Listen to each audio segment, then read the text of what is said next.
முயற்சிகள் வெல்லும் சேனல். வணக்கம். இன்னைக்கு நம்ம ஒரு சுவையான டேஸ்டான சத்தான பச்சை பயிறு பருப்பு பொடி எப்படி செய்யலாங்கிறத பார்க்கலாம் வாங்க. அதுக்கு தேவையான பொருட்கள் நம்ம பார்க்கலாம்.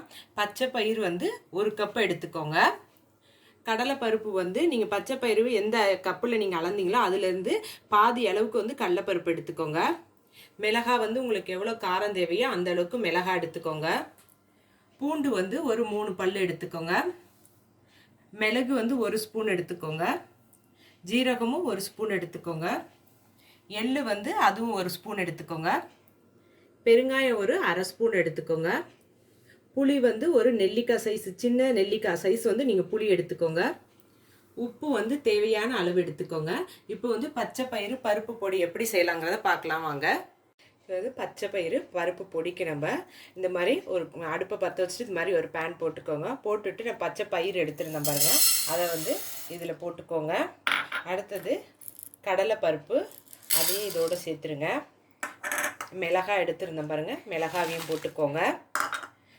மிளகு எடுத்துருந்தோம், மிளகு, ஜீரகம், அடுத்தது எள்ளு,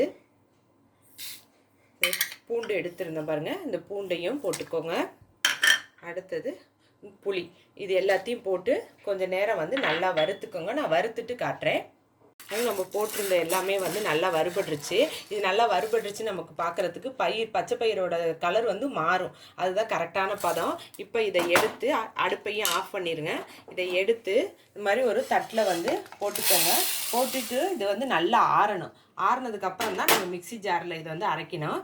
இப்போ வந்து இந்த சூட்லேயே வந்து நம்ம எடுத்து வச்சுருந்த இந்த உப்பு, அடுத்தது இந்த பெருங்காயத்தூள் இருக்குது பாருங்கள், அதையும் வந்து சேர்த்துக்கோங்க. சேர்த்துட்டு இது நல்லா ஆறுனதுக்கப்புறம் மிக்சி ஜாரில் அரைக்கணும்னு அடுத்ததை காட்டுறேன். வந்து நம்ம வறுத்து நம்ம ஆற வச்சுருந்த பாருங்கள், அது எல்லாமே நம்ம வந்து ஆறிடுச்சு. இதை வந்து மிக்சி ஜாரை வந்து நல்லா தொடச்சிட்டு அதோட சேர்த்துக்கோங்க.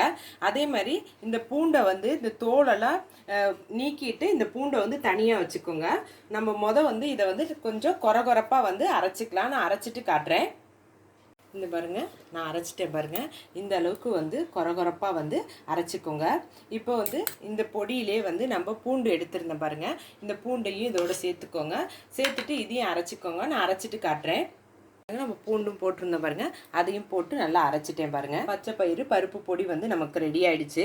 இதை வந்து நீங்கள் இட்லி தோசையோட இட்லி பொடியாக கூட நீங்கள் வந்து இதை வந்து சாப்பிடலாம். சாதத்தோடையும் நல்லா போட்டு இதை பிணைஞ்சி சாப்பிடலாம்.